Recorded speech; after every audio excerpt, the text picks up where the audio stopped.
ഈശോയിൽ സ്നേഹം നിറഞ്ഞവരെ, ദൈവത്തിൻ്റെ വലിയ സ്നേഹത്തെ ഓർമ്മപ്പെടുത്തുകയും നമ്മൾ ആവർത്തിച്ചാവർത്തിച്ച് പറഞ്ഞു പ്രാർത്ഥിക്കുമ്പോൾ ആ ദൈവത്തിൻ്റെ സ്നേഹം കൊണ്ട് നമ്മുടെ ഹൃദയത്തെ, മനസ്സിനെ നിറയ്ക്കുകയും ചെയ്യുന്ന ഒരു ദൈവവചനമാണ് ഇന്ന് നമ്മൾ ഓർക്കുക, അത് പഠിക്കുക, ആവർത്തിച്ച് പറഞ്ഞ് പ്രാർത്ഥിക്കുക.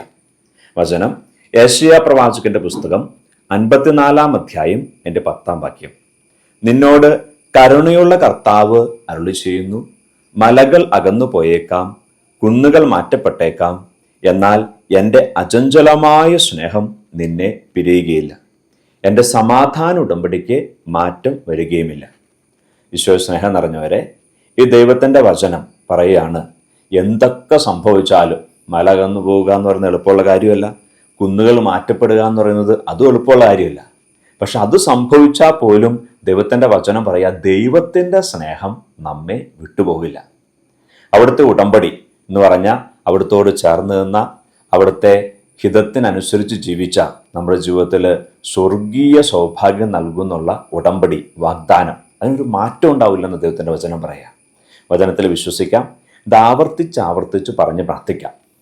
എൻ്റെ ജീവിതത്തിൽ ഒരു പ്രാവശ്യം ഈ ദൈവവചനം ഒരാൾക്ക് കൊടുത്തപ്പോൾ ഉണ്ടായ വലിയ മാറ്റം ഞാൻ കണ്ടറിഞ്ഞിട്ടുണ്ട്.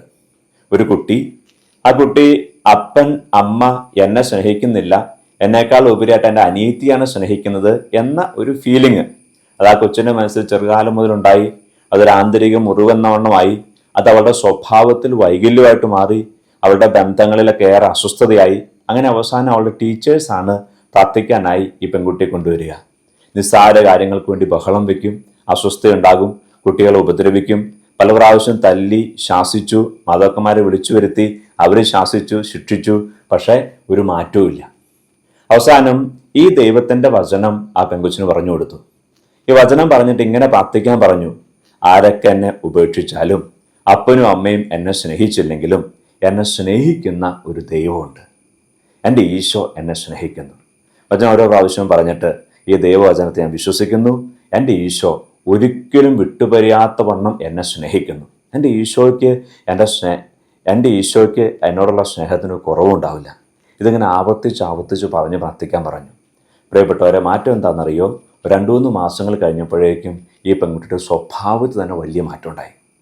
കർത്താവ് നമ്മെ സ്നേഹിക്കുന്നു എന്ന് മാത്രമല്ല യാഥാർത്ഥ്യം, മറിച്ച് നമ്മളൊന്ന് പരിശ്രമിച്ച, നമ്മളൊന്ന് ആഗ്രഹിച്ച ഈ ദൈവസ്നേഹം കൊണ്ട് നമ്മുടെ ഉള്ളിനെ നിറയ്ക്കാൻ പറ്റുമെന്നുള്ളത്, നമുക്കത് അനുഭവിക്കാൻ പറ്റുമെന്നുള്ളതാണ് വലിയ യാഥാർത്ഥ്യം.